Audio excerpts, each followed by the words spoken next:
Voyons maintenant les éléments fixes du moteur. Le moteur est principalement composé des éléments fixes suivants: le carter cylindre, le carter d'huile ou carter inférieur, la culasse, le couvre-culasse, le collecteur d'échappement et le collecteur d'admission. Voyons en détail le carter cylindre. Le rôle du carter cylindre est de résister à la combustion des gaz et d'évacuer la chaleur. Le carter cylindre est composé de cylindres balayés par les pistons et de canalisations de refroidissement et de graissage qui évacuent la chaleur et assurent la lubrification des éléments mobiles. Les carters cylindres ont longtemps été emboutis ou chemisés, mais sont aujourd'hui usinés. Les carters cylindres sont principalement en fonte et parfois en alliage léger. Le carter d'huile, ou carter inférieur, est fixé sur le carter cylindre et contient l'huile moteur. Le carter d'huile est parfois équipé d'ailettes qui accélèrent le refroidissement de l'huile moteur. Le carter d'huile est équipé d'un bouchon de vidange, aimanté ou non. Lorsque le bouchon de vidange est aimanté, il retient les particules de métal. Le carter d'huile est en tôle ou en alliage léger. Le rôle de la culasse est notamment d'évacuer une partie de la chaleur de la combustion des gaz. La culasse coiffe le carter cylindre et est équipée des soupapes et des arbres à cames. La culasse est constituée des éléments suivants: des chambres de combustion dans lesquelles se trouvent les bougies de préchauffage ou d'allumage, des orifices d'admission des gaz frais, des orifices d'échappement des gaz brûlés et un réseau de conduits de refroidissement qui communique avec le carter cylindre. Les culasses sont généralement en alliage léger. Le joint de culasse est situé entre le carter cylindre et la culasse. Le rôle du joint de culasse est d'assurer l'étanchéité entre les éléments suivants: les gaz de combustion et le liquide de refroidissement, les gaz de combustion et l'huile moteur et le liquide de refroidissement. Le couvre-culasse est fixé sur la culasse et remplit la fonction de carter d'huile supérieur du moteur. Le couvre-culasse comprend un bouchon de remplissage d'huile moteur et sur certains moteurs, les bobines d'allumage et les bougies. Sur certains moteurs, le couvre-culasse participe au positionnement des arbres à cames.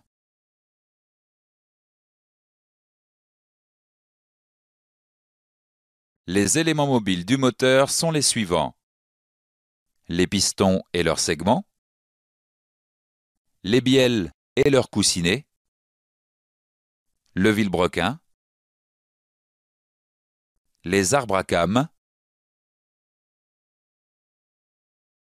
les soupapes, la distribution et le décaleur de distribution, et sur certains moteurs, les arbres d'équilibrage. Le rôle du piston est de comprimer les gaz par des mouvements de translation à l'intérieur du cylindre. Le piston est composé des éléments suivants: une tête de forme cylindrique de diamètre légèrement inférieur à celui du cylindre, une jupe qui permet son guidage dans le cylindre, un axe en acier traité pour résister aux efforts de flexion qui assurent la liaison avec la bielle. Le piston est moulé, parfois en fonte, mais généralement en alliage léger. Pour améliorer le rendement du moteur, les pistons peuvent disposer de plusieurs configurations. Le piston comporte 3 types de segments qui sont des anneaux circulaires en fonte douce, parfois en acier, et pourvus d'une fente qui leur donne une certaine élasticité. Le segment pare-feu empêche le passage des flammes vers le carter d'huile. Le segment d'étanchéité assure le maintien de la compression des gaz. Et le segment racleur d'huile empêche les remontées d'huile vers les chambres de combustion. La bielle transmet l'effort de poussée du piston au vilebrequin. La bielle transforme le mouvement de translation du piston en mouvement circulaire continu du vilebrequin. La bielle, en acier forgé à très haute résistance, est composée des éléments suivants. Un pied de bielle articulé au piston par l'intermédiaire de l'axe du piston, et une tête de bielle qui tourne autour du vilebrequin est constituée d'un chapeau de bielle démontable. Les deux parties démontables de la tête de bielle sont équipées de coussinets en acier anti-friction qui offrent une meilleure résistance à l'usure. Le vilebrequin transmet l'énergie mécanique à la distribution et à la transmission. Le vilebrequin est un arbre en fonte ou en acier forgé, guidé en rotation dans les paliers fixés sur la partie inférieure du carter cylindre.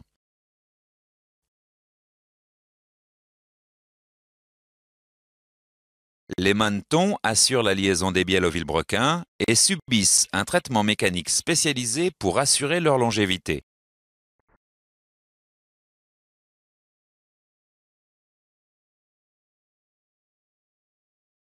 Les tourillons assurent le guidage en rotation. L'axe des tourillons constitue la ligne d'arbre du vilebrequin.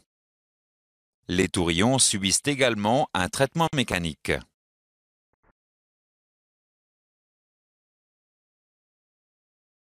Les canalisations assurent le graissage des paliers des manetons et des tourillons. L'arbre à cames est un arbre comportant les éléments suivants. Des excroissances en acier traité appelées cames et des paliers ayant subi un traitement mécanique pour favoriser leur longévité. L'arbre à cames est monté principalement sur la culasse et parfois sur le couvre-culasse. L'arbre à cames commande l'ouverture et la fermeture des soupapes.